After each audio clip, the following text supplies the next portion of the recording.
Visit Israel, and you'll be startled by how many colors you'll see. I don't mean the colors of the buildings or landscape. I mean the colors of the people. Black, white, olive, brown, and everything in between. Israel is a true United Nations.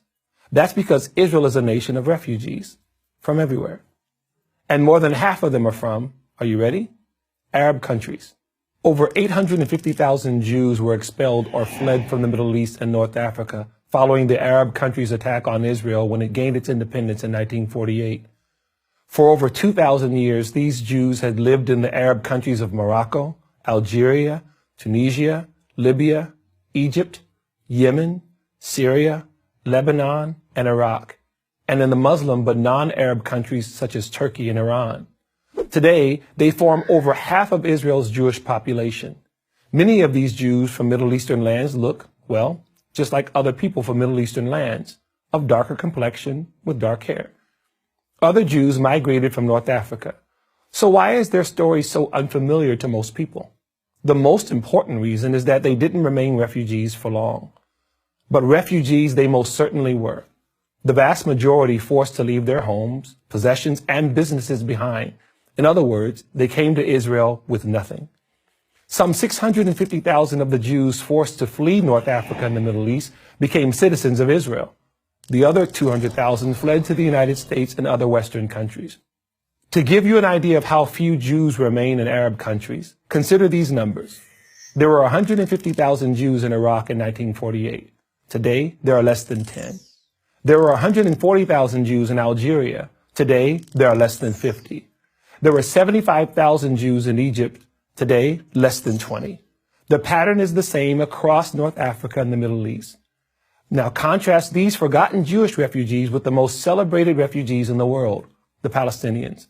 How is it that the Jewish refugees are not even an afterthought, but the Palestinians are the longest lasting, most lavishly supported refugee population in the history of the world? The answer is purely political. After Israel gained its independence in May of 1948, the surrounding Arab nations attacked the new Jewish state. As a result, about 700,000 Arabs living in Israel fled. Many left because of the war, and many did because they were told by Arab leaders to leave the Jewish areas. The idea was that they would return once the Jews and their state had been destroyed. Khalid al-Azam, the Syrian prime minister in 1948 to 1949, admitted this Arab role in persuading Palestinians to leave. In his memoirs, he wrote, "Since 1948, we have been demanding the return of the refugees to their homes, but we ourselves are the ones who encouraged them to leave." That's how the Arab, later renamed Palestinian refugee crisis was created. In 1949, the United Nations formed UNRWA, the United Nations Relief and Works Agency for the Palestinian refugees, the largest and only long-term UN agency that was ever formed to deal with just one group of refugees. 70 years later, it still exists and still calls the Palestinians and their children and their grandchildren refugees.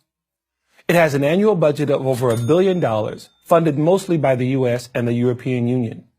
How much did the Jewish refugees who were expelled from the Middle East and North Africa receive from the UN? How much did Israel receive to help toward their resettlement? How much does it receive today? The answer to all three questions is the same: zero.